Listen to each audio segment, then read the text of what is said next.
الحمدللہ وحدہ لا شریک لہ والصلاة والسلام علی من لا نبی بعد۔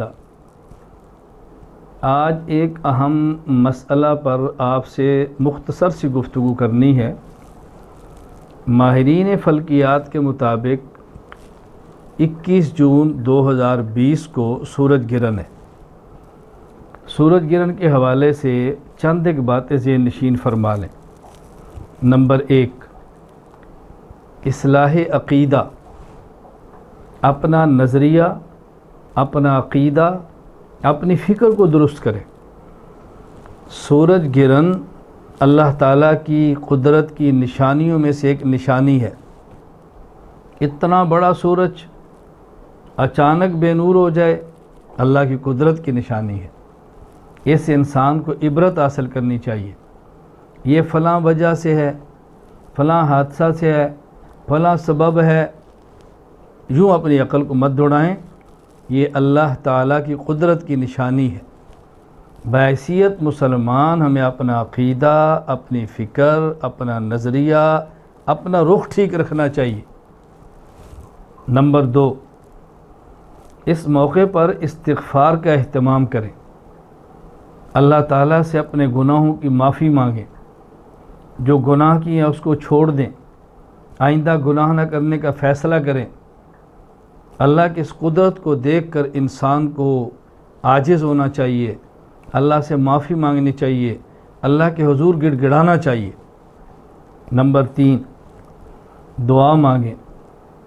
اللہ تعالیٰ سے ہم دعا مانگیں، یا اللہ اپنا کرم فرما، اس سورج کو آپ نے بے نور فرمایا، اس کو پر نور فرما۔ یا اللہ جس طرح آپ بنانے کو بگاڑ سکتے ہیں، بگڑی کو بنا سکتے ہیں، اے اللہ ہمارے بھی حوال کی اصلاح فرما۔ اے اللہ ہماری ذات کو بھی نور ایمان سے، نور اعمال سے منور فرما۔ نمبر 4، اللہ تعالیٰ کا ذکر کریں، اللہ کو یاد کریں۔ قرآن کریم کی تلاوت، رسول اکرم صلی اللہ علیہ وسلم کے لیے درود پاک، پیغمبر کی ذات پہ صلاۃ و سلام، درود پاک اہتمام کریں، ذکر کریں، اللہ کو یاد کریں۔ اس موقع پر لغویات میں جانے کی بجائے، فضولیات میں جانے کی بجائے اس موقع پر ہماری زبان اللہ کے ذکر سے تر ہو۔ نمبر 5، عذاب قبر سے پناہ مانگیں۔ سورج بے نور ہوا، دنیا کا رخ بدل جاتا ہے۔ قبر اندھیروں کا گھر ہے، ظلمت کا گھر ہے، تاریکی گھر ہے، سوائے اللہ کی ذات کے کوئی اس کو منور نہیں کر سکتا۔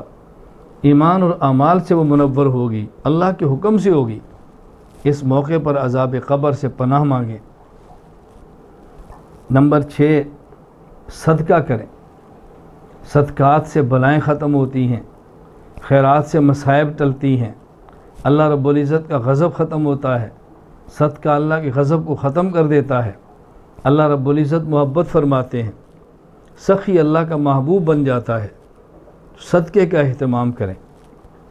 نمبر 7، صلاۃ الکسوف، سورج گرہن کے موقع پر جو نماز ادا کی جاتی ہے، اس نماز کا نام ہے صلاۃ الکسوف۔ نماز کا اہتمام کریں، ان چیزوں کا بہت زیادہ ہم خیال کریں۔ نمبر 1، اپنا عقیدہ درست رکھیں۔ نمبر 2، استغفار کریں۔ نمبر 3، اللہ تعالیٰ سے دعائیں مانگیں۔ نمبر 4، اللہ تعالیٰ کا ذکر کریں۔ نمبر 5، عذاب قبر سے پناہ مانگیں۔ نمبر 6، صدقات کا اہتمام کریں۔ نمبر 7، صلاۃ الکسوف پڑھیں۔ صلاۃ الکسوف کے متعلق چند ایک مسائل ذہن نشین فرما لیں تاکہ ہماری نماز بن جائے، شریعت کے مطابق ہو جائے، اس میں کمی کوتاہی نہ ہو۔ نمبر 1، صلاۃ الکسوف کا وقت سورج گرہن لگنے کی ابتدا سے لے کر سورج گرہن کے زائل ہونے تک ہے۔ یہ سارا وقت صلاۃ الکسوف کا ہے۔ ہاں، وہ اوقات جن میں نماز پڑھنا جائز نہیں، ان مکروہ اوقات میں نہ پڑھیں۔ یہ جو مکروہ اوقات ہیں، سورج نکلنے کا وقت، زوال کا وقت، غروب ہونے کا وقت، ان اوقات میں دعا، استغفار ذکر کریں، نماز نہ پڑھیں۔ نمبر 2، صلاۃ الکسوف کے لیے اذان بھی نہیں، صلاۃ الکسوف کے لیے اقامت بھی نہیں۔ نمبر 3، صلاۃ الکسوف میں جمعہ اور عیدین کی طرح خطبہ بھی نہیں۔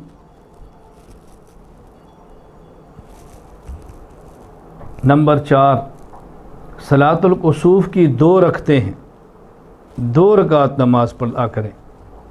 نمبر 5، صلاۃ الکسوف باجماعت ادا کریں۔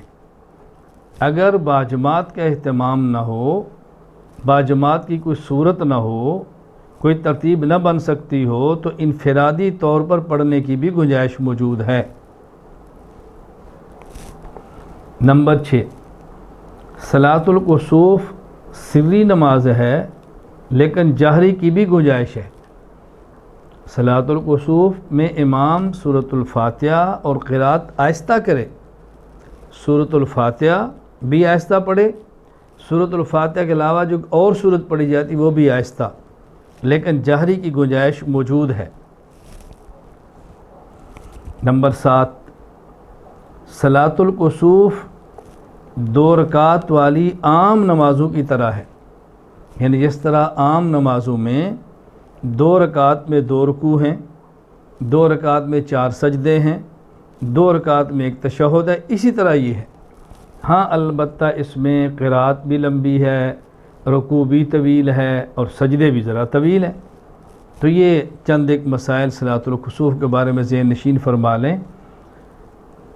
صلاۃ الکسوف میں 1 رکعت میں کئی رکوع، 1 سے زائد رکوع رسول اکرم صلی اللہ علیہ وسلم کی خصوصیت ہے۔ اگر آپ کے سامنے کوئی ایسی روایت لوگ پیش کر دیں کہ جس صلاۃ الکسوف میں 1 رکعت میں 1 سے زائد رکوع ثابت ہیں، یہ رسول اکرم صلی اللہ علیہ وسلم کی خصوصیات میں سے ہے، تو عام حالات میں عام آدمی کے لیے صلاۃ الکسوف کا وہی طریقہ ہے جو عام نماز کا ہے۔ تو ہم اس موقع پر ان سب چیزوں کا اہتمام کریں۔ اللہ تعالی ہمیں پوری زندگی شریعت کے مطابق گزارنے کی توفیق عطا فرمائے۔